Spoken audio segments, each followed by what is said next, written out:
जो स्वर है, स्वर स्वर 7 स्वर संगीत में चलता है, 7 स्वर।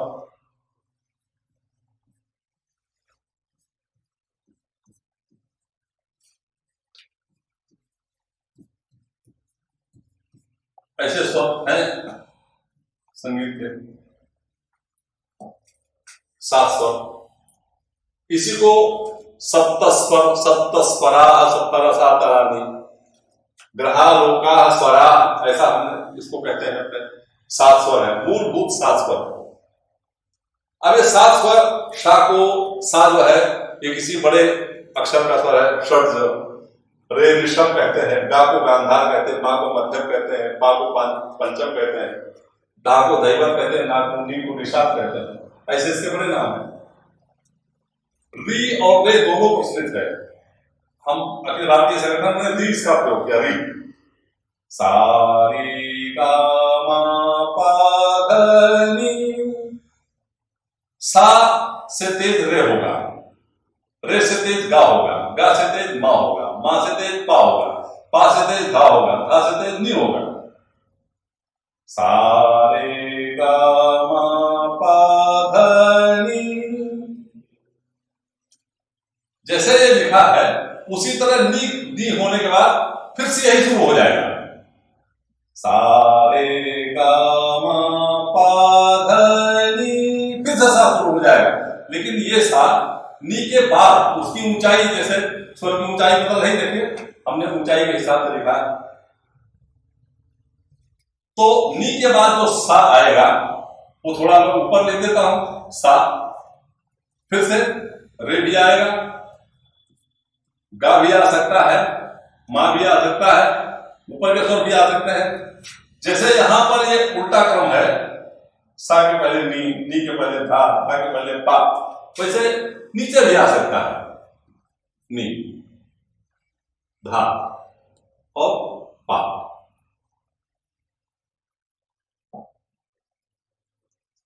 ऐसा नीचे भी आ सकता है। अब कहीं अगर ऐसा लिखा है तो हम समझ जाएंगे कि ऊंचा कौन है, नीचा कौन है, बीच का कौन है। अब ये 3 भाग हो गए, सारे गामा पा धा नी का एक भाग ये हो गया, इसी का दूसरा भाग ऐसा हो गया, तीसरा भाग यहां पर देखिए ऐसा हो गया। हम नीचे भी जा सकते हैं, मां पर नहीं, मां बजा सकते हैं, और भी नीचे जा सकते हैं। तो ये 3 भाग हो गया। 3 भाग में कौन कहाँ है तो हम देख कर समझ जाएंगे कि कौन कैसा है, कौन ऊंचा है, कौन नीचा है। लेकिन अपने हम तो एक ही पद्धति, एक ही पंक्ति में लिखने वाले लोग हैं। अपने भारत की जितनी भाषाएं हैं एक पंक्ति में लिखते हैं। अगर मैंने लिख दिया मान लीजिए ये, तो इसमें से कौन सा है? यह है कि यहां का है? तो कहां का है पता नहीं चलेगा, इसलिए उसके लिए चिन्ह का प्रयोग करते हैं। जो नीचे हैं, जो पर इसमें एक नीचे एक बिंदी लगा देते हैं, एक बिंदु लगा देते हैं। जो ऊपर है उसके ऊपर बिंदु लगा देते हैं, ऐसा ये ऊपर बिंदु लगा देते हैं। जहां कुछ नहीं लगाते ऐसा भी है। तो जो ऊपर है उसको कहते हैं, अब सारे गामा पा धा नी, इसके लिए एक शब्द चलता है सप्तक। सप्तक, सप्तक। तो ये कौन सा सप्तक है? तो कहेंगे तार सप्तक। तार सप्तक। तार सप्तक के स्वर की पहचान कैसे होगी? स्वर के ऊपर एक छोटी सी गोली लगी होगी, बिंदी नहीं, पॉइंट नहीं, एक गोल। जो धीमा है उसके नीचे लगी रहती है, इसको कहा है मंद्र। मंद्र सप्तक, मंद्र सप्तक। तो तार सप्तक हो गया, मंद्र सप्तक हो गया। मंद्र धीमा हो गया, तार ऊपर हो गया। जो बीच का है मंद नहीं है, तार नहीं है, बीच का है, उसको कह दिया मध्य में है, मध्य सप्तक। मंद सप्तक, मध्य सप्तक और तार सप्तक। पहचान कैसे होगी? मंद सप्तक के स्वरों के नीचे एक ऐसा गोल चिन्ह लगाते हैं, तार सप्तक के स्वर जो रहते हैं उसमें एक गोल चिन्ह लगाते हैं, और जहां कुछ नहीं लगाते वो मध्य सप्तक। ये बात अपने को ध्यान में रहनी चाहिए। शंख वादक जब शंख बजाता है तो वास्तव में उसका एक स्वर यहां रहता है, दूसरा यहां रहता है, तीसरा और ऊपर जाता है। शंख वादक एक यहां हो जाता है, दूसरा यहां हो जाता है, तीसरा ये हो जाता है, चौथा ऐसा हो जाता है, पांचवा ये हो जाता है। उसके स्वरों का अगर लिखेंगे तो इसी प्रकार स्वरूप होगा, फ्रीक्वेंसी लेंगे क्या होगा? ये जो स्वर है ये तीनों, ये मध्य सप्तक के स्वर है, मध्य सप्तक के स्वर। और ये जो पहला स्वर जिसको हम कहते हैं वो मंद सप्तक का स्वर, मंद सप्तक का सा, मंद सप्तक का पा। अब कह सकते हैं कि मंद सप्तक का सा क्या होगा, ये कहा जा सकता है, लेकिन शंख का जो पहला स्वर है वो मंद सप्तक का सा ही है। ये शायद बाकी वाद्य में आप कहिए कि बंशी में मंद सप्तक का सा बजाइए तो बंशी में शायद नहीं बजेगा, वीणा में बज जाएगा, स्वरम में बज जाएगा, नागान में भी बजता होगा, तूल में शायद कठिन हो जाएगा। तो मंद सप्तक का सा, मंद सप्तक का पा, मध्य सप्तक का सा, मध्य सप्तक का गा और मध्य सप्तक का पा हम बजाते हैं।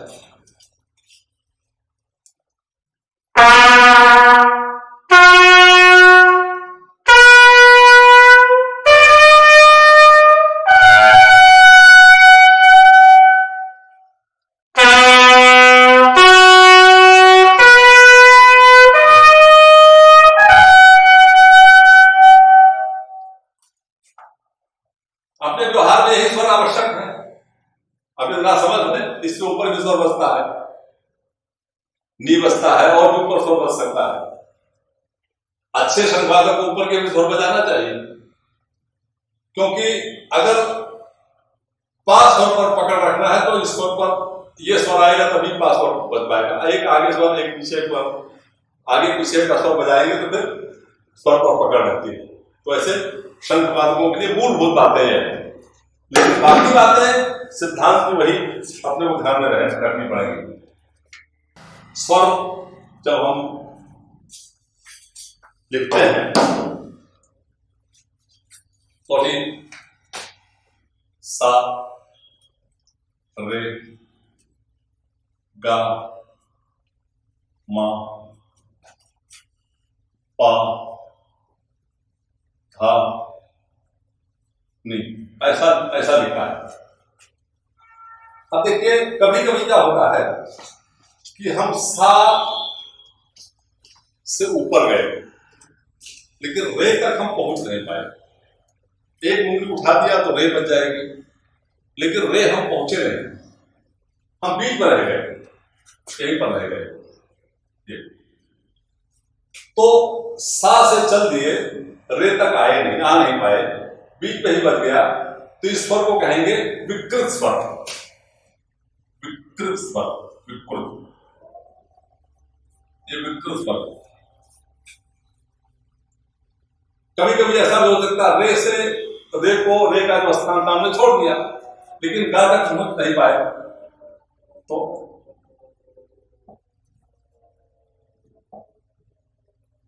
ऐसा ये दूसरा विकृत स्वर हो जाएगा। कभी कभी होता है कि हम मां से चले, पा पहुंचे नहीं, तो विकृत स्वर हो गया। तो ये विकृत स्वर नीचे भी हो सकता है, ऊपर भी हो सकता है, नीचे और ऊपर दोनों तरफ विकृत स्वर हो सकता है। पा और धा के बीच में नीचे विकृत होगा, धा और नी के बीच में नीचे विकृत होगा। अब देखिए, सा और रे के बीच में विकार नीचे, रे और गा के बीच में विकार नीचे, मां और पा के विकार के बीच में विकार ऊपर है, नीचे नहीं। देखिए, गा के बाद तुरंत मां, गा के बाद तुरंत मां है। गा और बा के बीच में कोई विकार नहीं होगा, लेकिन मां और पा के बीच में विकार हो जाएगा। ये विकार मां नहीं रहेगा, पा तो हमेशा सही होता है। संगीत शास्त्र में सा, सा और ये पा, ये दो स्वर ऐसे हैं जो कभी विकृत नहीं होंगे। सा और पा कभी भी विकृत स्वर नहीं होंगे। बाकी चार स्वर विकृत होते हैं, रे, गा, धा और नी और मां। और ये जो विकृत होते हैं, इसके विकृत स्वरों के लिए एक चिन्ह हम लगाते हैं, नीचे एक ऐसा लगाते हैं, ये ऐसा विकृत स्वरों के लिए ऐसा चिन्ह लगा देते हैं। अब इसको कई बार जब हम समाज में जाएंगे, उन लोग कह सकते हैं, भाई ये क्या कर दिया आपने। लेकिन ये जितने भी विकृत स्वर हैं, विकृत स्वर का चिन्ह ही है कि नीचे हम लगाते हैं। लेकिन विकार दो प्रकार का है, रे, गा, धा और नी, ऐसा। फिर मां में भी विकार है, मां में भी विकार है। अंतर क्या है? मां का विकार ऊपर है, ऊपर जा रहा है, धा का विकार नीचे आ रहा है। तो जहां नीचे विकार होता है, इसको कहते हैं कोमल स्वर, कोमल स्वर। और जहां ऊपर विकार जा रहा है, उसको कहते हैं तीव्र स्वर, कोमल और तीव्र। लेकिन दोनों के लिए संघ में हम लोगों ने एक ही चिन्ह प्रयोग किया। संघ के बाहर इसको अलग ढंग से लिखते हैं। संघ के बाहर आपको ऐसा मिल सकता है, ये मिलता है। और अच्छा संगीतकार देखेगा तो कहेगा संघ वालों को ये भी पता नहीं है क्या लिखा है। लेकिन इस स्वर को बहुत समझ बूझकर हमने लिखा है कि जितने भी विकृत स्वर हैं, उनके लिए एक ही चिन्ह हमने लगा दिया है, एक विकृत चिन्ह लगा दिया। जितने विकृत स्वर हैं उनके लिए विकृत स्वर। और हमारा संशोधन, हम उसको समझा ले जाएंगे कि रे, गा, धा और नी, इसमें कोमल विकार होता है, मां में तीव्र विकार होता है। अब देखिए इसके स्वर कितने हो गए, और सा और पा,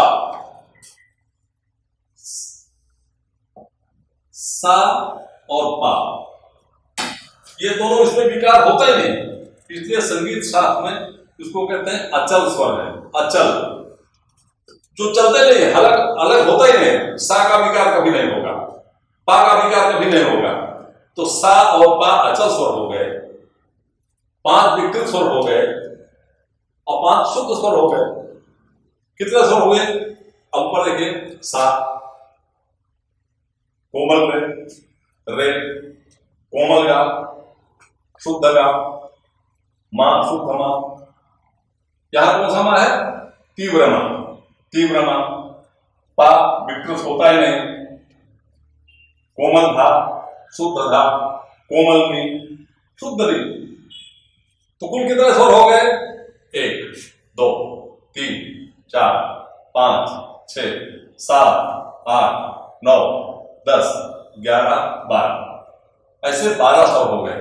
12, ये जो 12 स्वर हैं, इनके लिए संगीत शास्त्र में शब्द चलता है स्वर कुल, स्वरों का खानदान, स्वर कुल। स्वर कुल बने, इसी को स्वराह, यही हम कहते हैं, स्वराह तथा ग्रहा लोका स्वरास तथा, ऐसे सभी स्वर। तो स्वर कुल में ऐसे 12 स्वर होते हैं। अब कई बार क्या होता है कि दोनों प्रकार का चिन्ह हो सकता है। अब ये बात ध्यान में आ गई होगी अपने को। ऐसा भी हो सकता है, जैसे मान लीजिए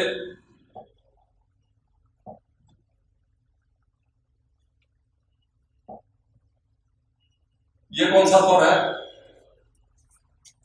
तो ये मध्य सप्तक का गा, ये कौन सा स्वर हो गया? तो इसको कहेंगे मध्य सप्तक का विकृत गा, माने मध्य सप्तक का कोमल गा। लेकिन अगर यही पर ये चिन्ह लगा दिया तो क्या हो जाएगा? तो कहेंगे तार सप्तक का कोमल गा, तार सप्तक का कोमल गा, ये बोलेंगे। अगर ये लिखा है तो कौन सा है? मध्य सप्तक का पा, इसी के नीचे लिख दिया, स्वर का स्थान बदल गया, मंद्र सप्तक का पा। अगर ऐसा लिख दिया तो क्या हो गया? मध्य सप्तक का कोमल धा। लेकिन इसी के नीचे ये लगा दिया तो क्या हो गया? तो स्वर का नाम हो जाएगा मंद्र सप्तक का कोमल धा। इसलिए सबसे पहले देखिए कि सप्तक कौन सा है, कौन सा सप्तक है, पहले वो देखिए। अब ये क्या हो गया? मध्य सप्तक हो गया, मध्य सप्तक।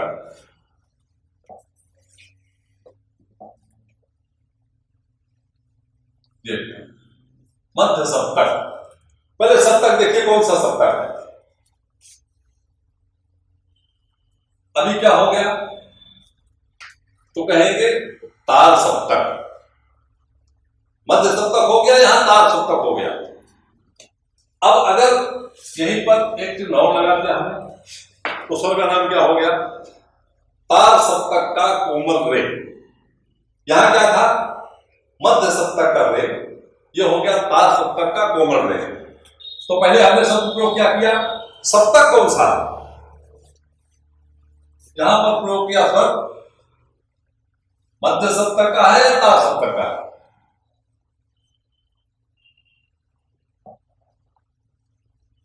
या कौन सा सप्तक? पहले हमने सप्तक बताया, ये स्वर कौन सा है? तो कहेंगे मंद्र सप्तक का धा। पहले सप्तक का नाम लेना, मंद्र सप्तक, मध्य सप्तक, तार सप्तक, स्वर का नाम बोलते समय। फिर उसकी विशेषता बताना, नहीं ये कोमल है भाई, तार सप्तक का कोमल रे है। ये कौन सा स्वर है? मध्य सप्तक का कोमल धा। ऐसा इस स्वर का नाम आएगा। तो ऐसे स्वरों की पहचान करना और फिर उसको समय पर बजाना, ये कक्षा आगे फिर हम लेंगे कभी। स्वर वाद्य और ताल वाद्य दोनों प्रकार के संशोधकों को समय का सिद्धांत दोनों के लिए है और समय का समान सिद्धांत है। वो क्या सिद्धांत है? जैसे ताल वादक के लिए सिद्धांत है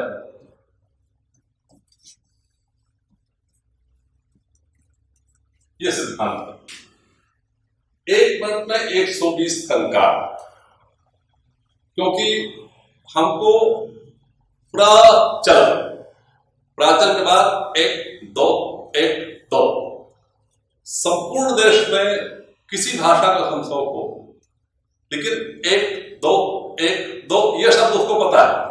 प्राचल 1 2 1 2 मतलब 1 मिनट में 120 कदम रखना, यह अपना जाना पहचाना, अपनी जानी पहचानी बात है।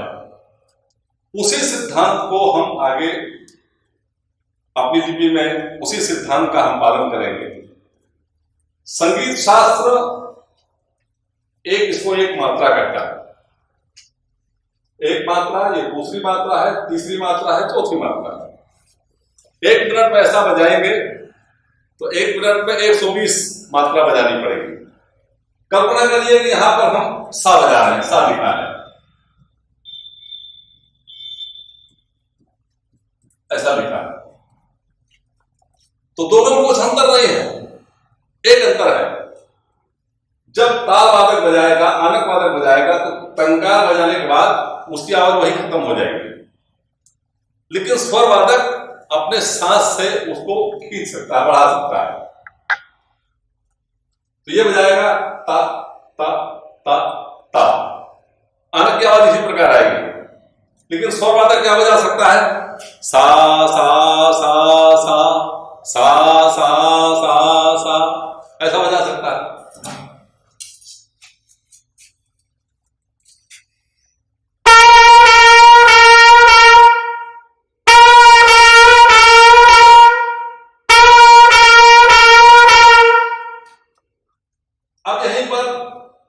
अगला जो वादक है उसने जब बजाया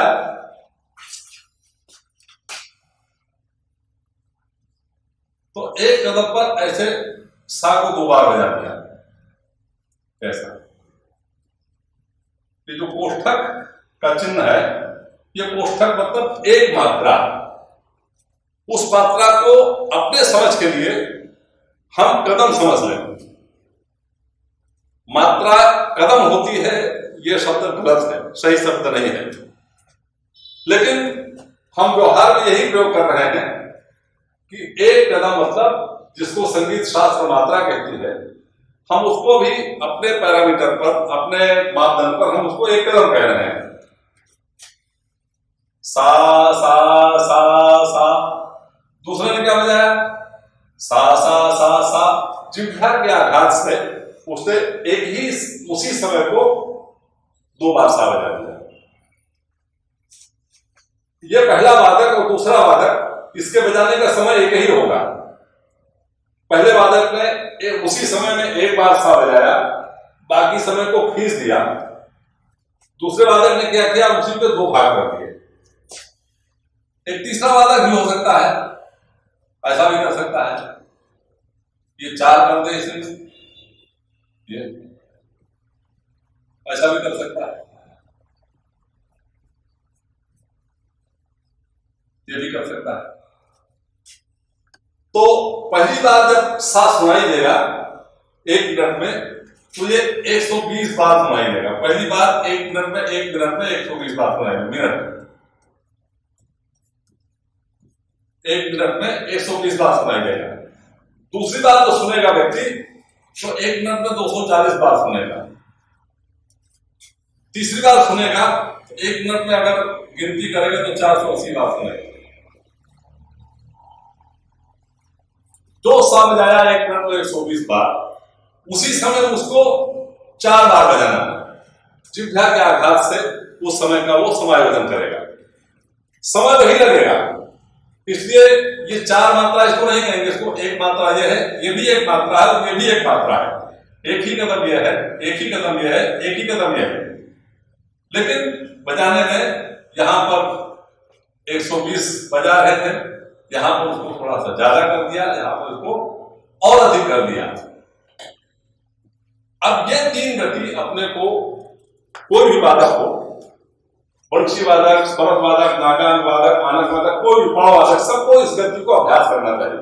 अपने अपने वाद्य में सबको इस गति का अभ्यास करना होगा। अगर मान लीजिए शंख वादक है,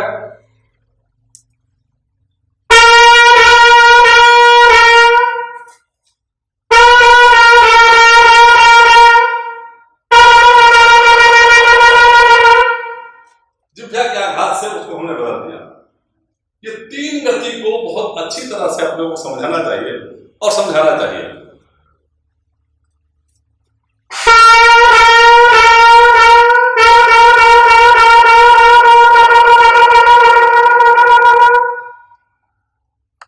ये 3 गति अपने को ध्यान में आ जाए। अब इसी 3 गति को ध्यान में रखकर, ये गति अपने को ध्यान में आ गई तो हम अपने लिपि को और विस्तारित हम थोड़ा करेंगे। यह हमारा मूलभूत जो वादन है, यहां से हम उस गति से चल रहे हैं। दूसरे ने क्या किया? ये सा सा सा सा,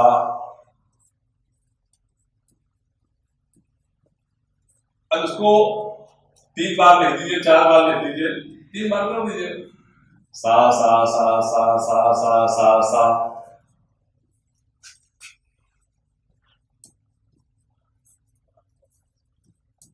सा। कितना कदम हो गया?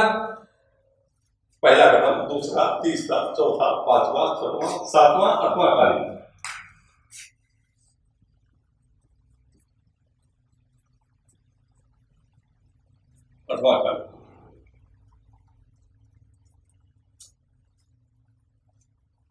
अगले वादक ने क्या किया? एक अलग प्रकार क्या हुआ?